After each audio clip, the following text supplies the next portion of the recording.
و تو هم که نمیخوای من جریمه بشم، میخوای؟ نه هرگز. خوبه، پس همینجا بشین و هیچ کاری نکنه، هیچ حرفی هم نزن، فقط واسه 5 دقیقه و از استراحتت لذت ببر. های های های های های رو چشم.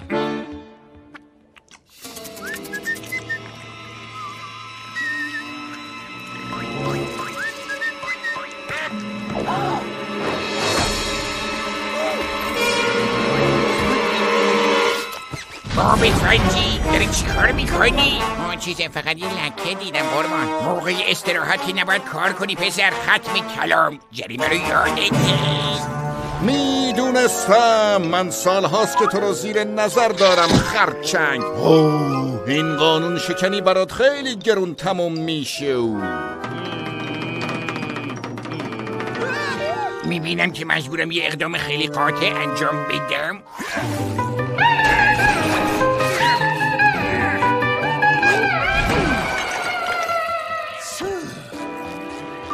اتاق استراحت کارکنان؟ اصلا نمیدونستم این اتاق وجود داره.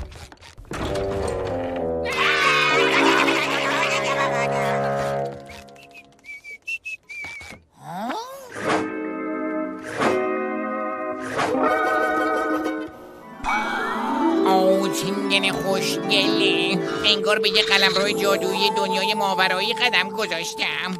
آره تو راست میگی. 5 دقیقه. امیدوارم وقت داشته باشم که از همه چیز لذت ببرم.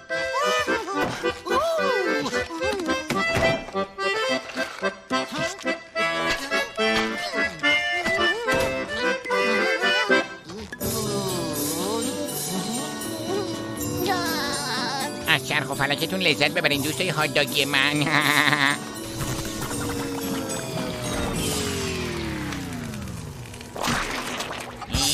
موج داره میاد.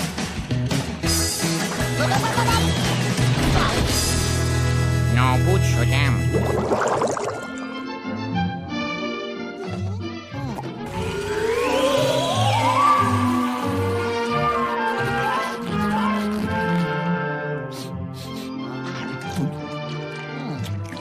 گمونم این قبلا جرأت خامه‌ای بوده. میبخشیدم. من قبل از انقضا کوفته قلقلی بودم. واقعا که تو خیلی بامزه‌ای.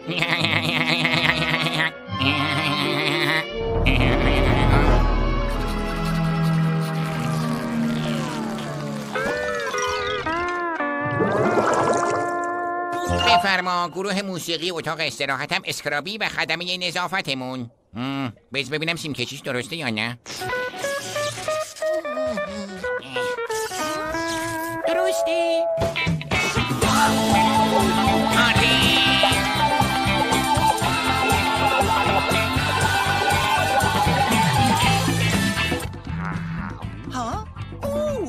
موسیقی؟ نمیدونستم رستوران خرچنگی سالن استراحت داره.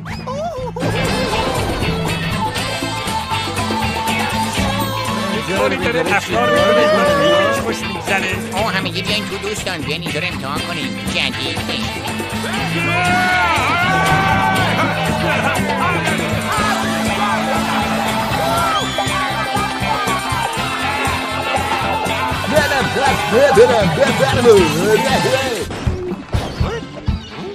پس مشتریام کجا قیبشون زد یهو؟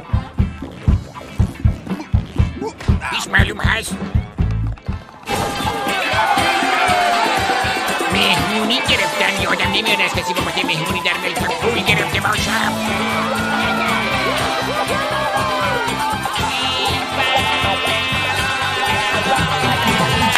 بسیار خوب تموم شد. 5 دقیقه تمومه باب اسفنجی. وقت استراحت تموم شد. همگی بیرون. زود باشین با همتونم. بیرون بیرون بیرون بیرون بیرون بیرون. این بارو قصر در رفتی آقای خرچنگ. مهمونی استراحت بعدی خونه من. آقای خرچنگ خیلی بهم خوش گذشت. برای استراحت بعدیم دل تو دلم نیست. 20 سال دیگه.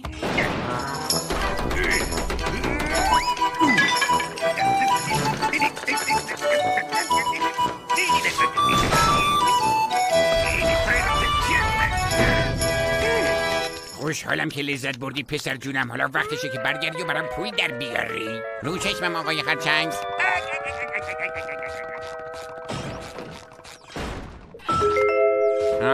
نمیدونم اختاپوس کجا رفته. خدا میدونه.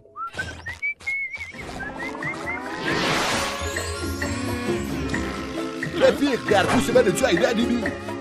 نه متاسفم، من دارم استراحت